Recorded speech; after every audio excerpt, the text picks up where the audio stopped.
Hello everyone. दोस्तों, हम मुख्य रूप से अगर जीवन साथी की जो है वो भविष्यवाणी करते हैं तो उसके लिए हम सेवेंथ हाउस और सेवेंथ हाउस के लॉर्ड को जो है वो देखते हैं।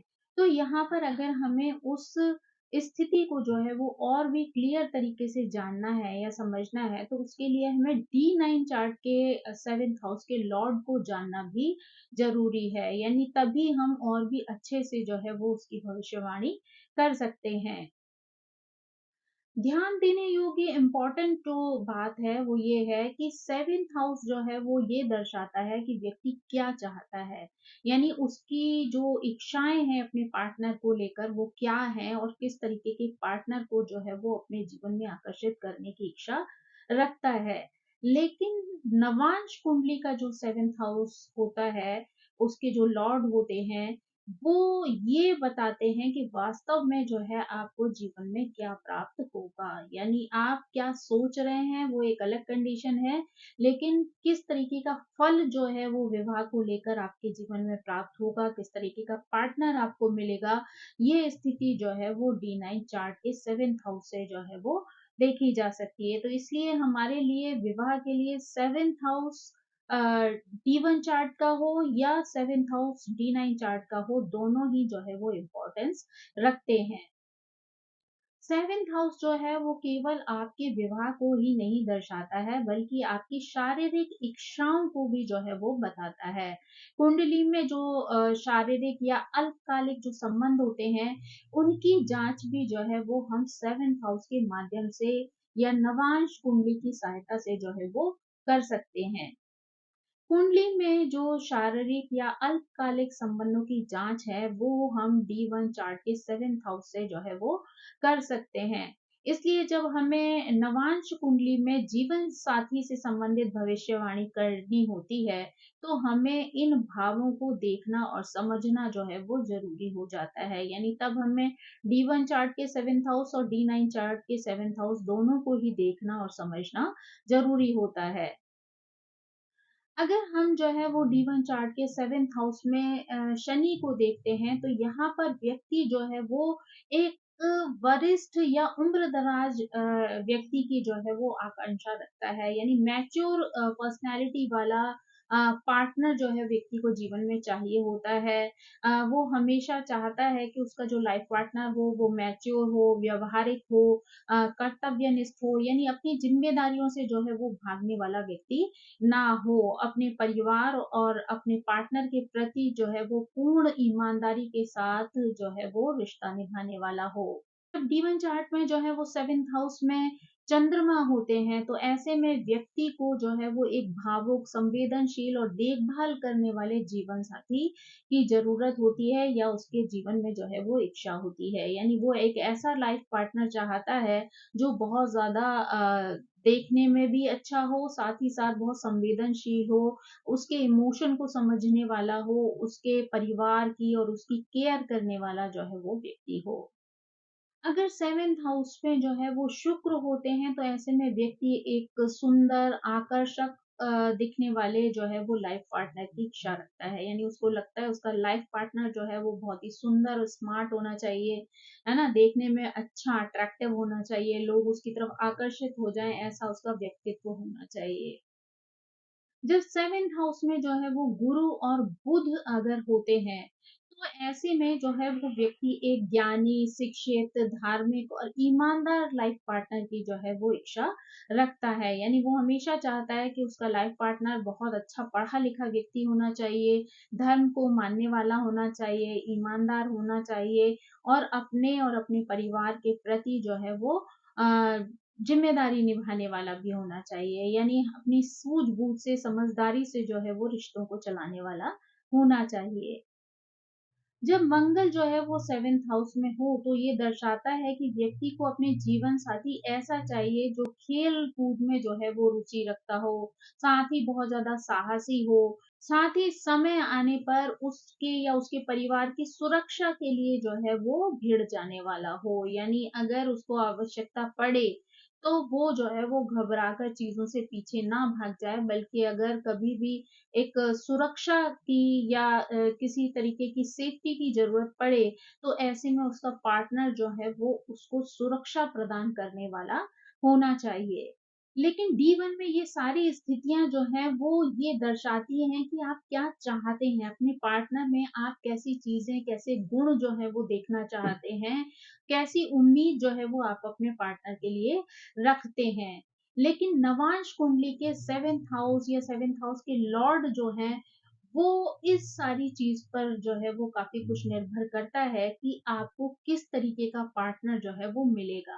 क्योंकि ज़रूरी नहीं होता है कि जो आप सोचते हैं वैसा ही पार्टनर जो है वो आप लाइफ में प्राप्त भी करें। यानी हो सकता है कि वो आपके स्वभाव से बिल्कुल विपरीत हो, उसका व्यवहार, उसका अ, सोचने समझने का जो नज़रिया है वो जो है वो आपसे मेल ना खाता हो। तो यहाँ पर जो है वो आपके लिए D9 चार्ट में जो है वो 7th हाउस और उसके लॉर्ड को देखना भी ज़रूरी है कि आपको किस तरीके का पार्टनर जो है वो लाइफ में मिल सकता है।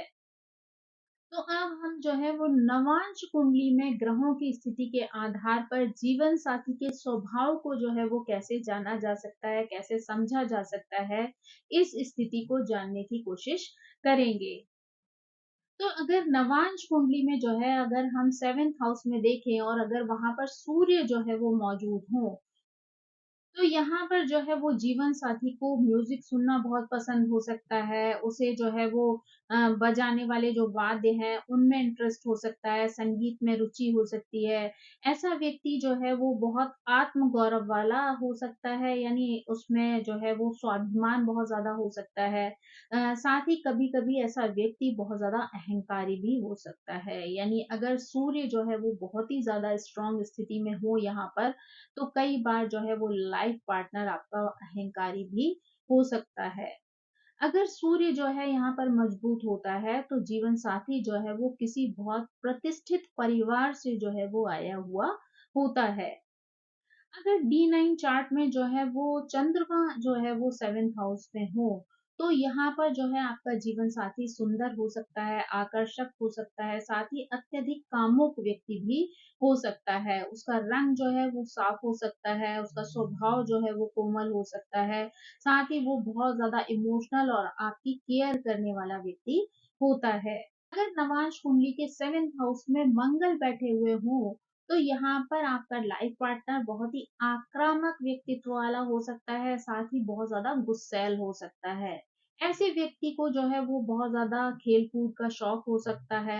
अगर आपका मंगल मजबूत है, तो ऐसा व्यक्ति बहुत गठीले शरीर वाला होता है, दुबला-पतला होता है, लेकिन खिलाड़ी जैसा व्यक्तित्व जो है वो देखने को मिल सकता है। साथ ही ऐसे व्यक्ति के अंदर जो है वो बहस की प्रवृत्ति भी देखी जा सकती है।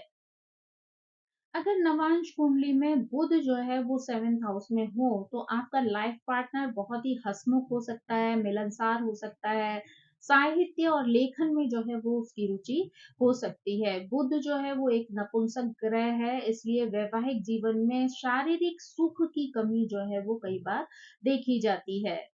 आपका लाइफ पार्टनर जो है वो उम्र में जो है छोटा दिखाई दे सकता है, क्योंकि बुध जो है वो उसको हम एक बच्चे के रूप में भी जो है वो देखते हैं, तो इसलिए कई बार जो है वो पार्टनर का जो व्यक्तित्व होता है वो उस पर बचपना जो है वो देखा जा सकता है, यानी फेस पे जो है वो कई बार बचपने वाले भाव जो है वो रहते हैं और हमेशा जो है वो अपनी उम्र से जो है वो छोटा दिखाई देता है।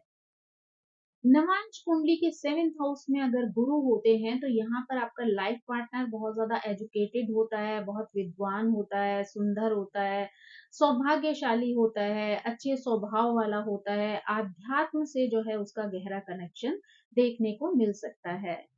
ऐसे व्यक्ति का जो शरीर है वो बहुत ज़्यादा संतुलित और आकर्षक होता है, साथ ही आपका जीवन साथी जो है वो धार्मिक प्रवृत्ति वाला होता है, अपनी परंपराओं पर विश्वास करने वाला होता है।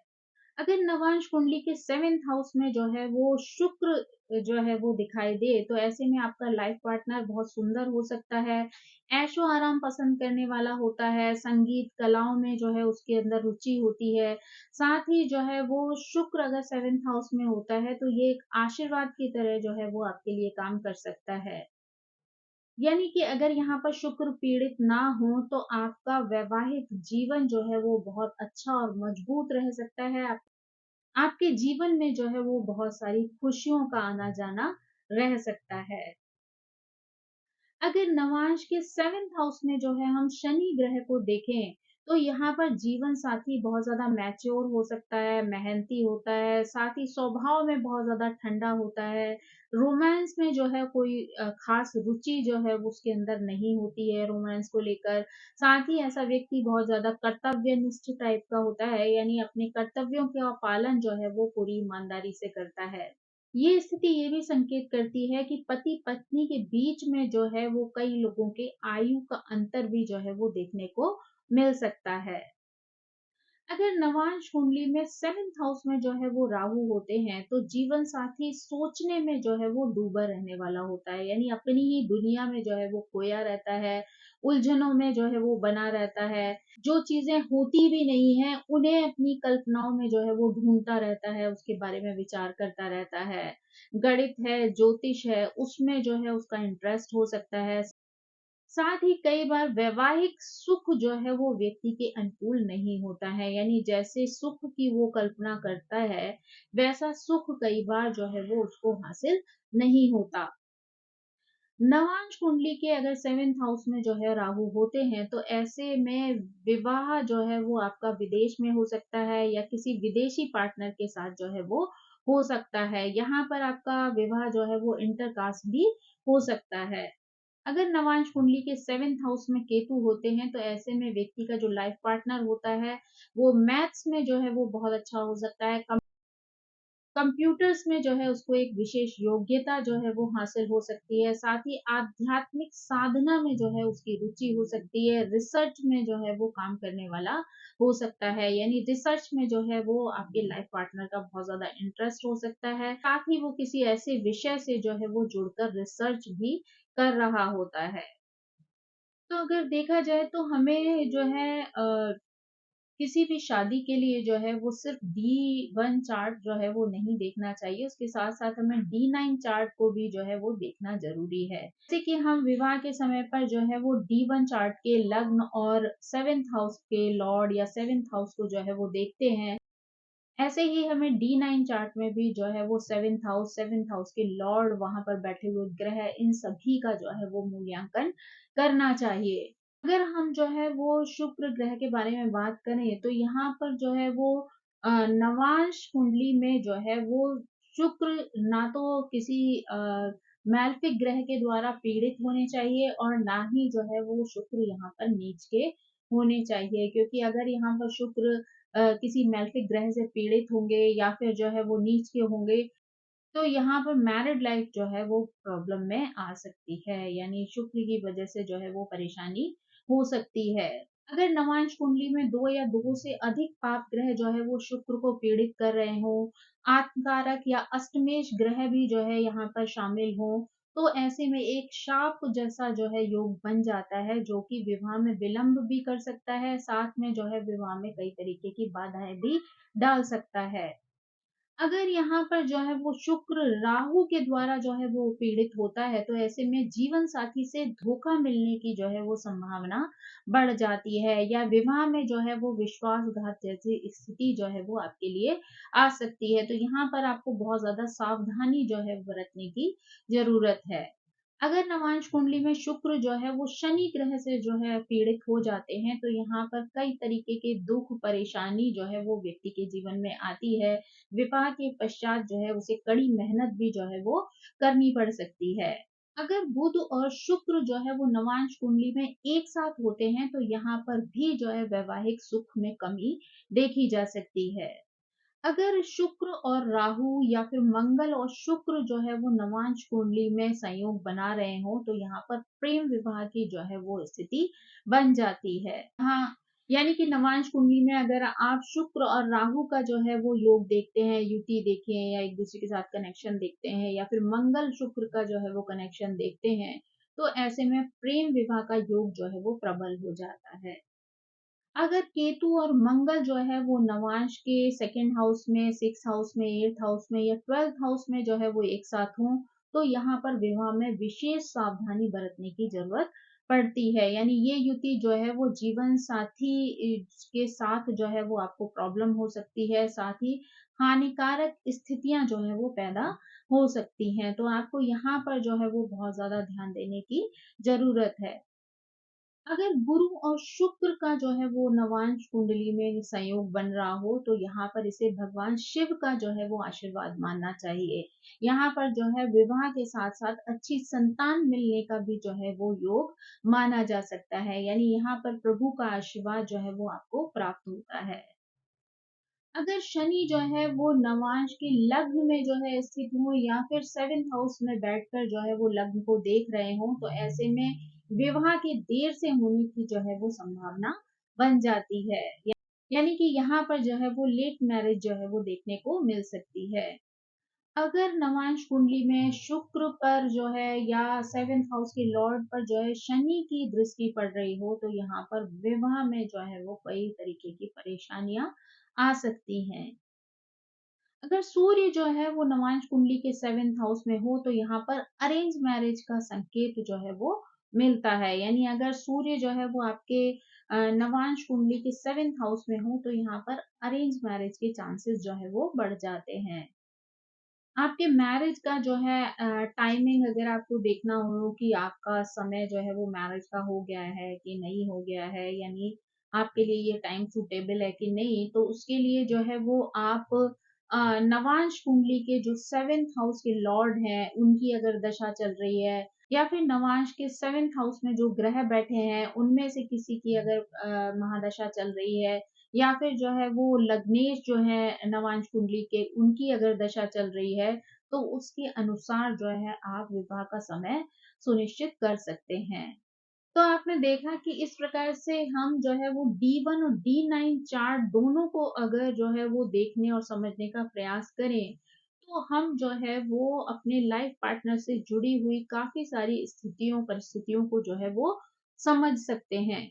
यानी ये एक ऐसा विषय है जिस पर कि सारे प्रेडिक्शन दे पाना जो है वो बहुत मुश्किल होता है, क्योंकि गोचर की स्थिति के अनुसार भी जो है वो कई बार कई तरीके की चेंजेस जो है वो देखे जा सकते हैं।